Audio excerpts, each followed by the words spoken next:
किला हौका तोहरा नीला नीला बात पीला हौका तोहरा नीला नीला बात पीला हौका।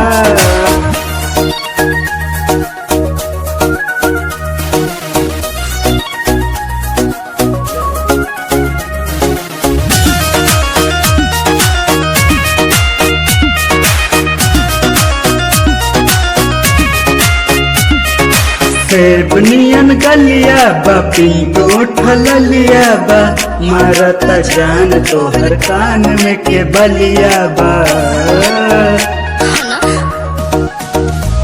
चढ़ल जवानी करत माना मानी लगा के पानी में बनाई कहानी।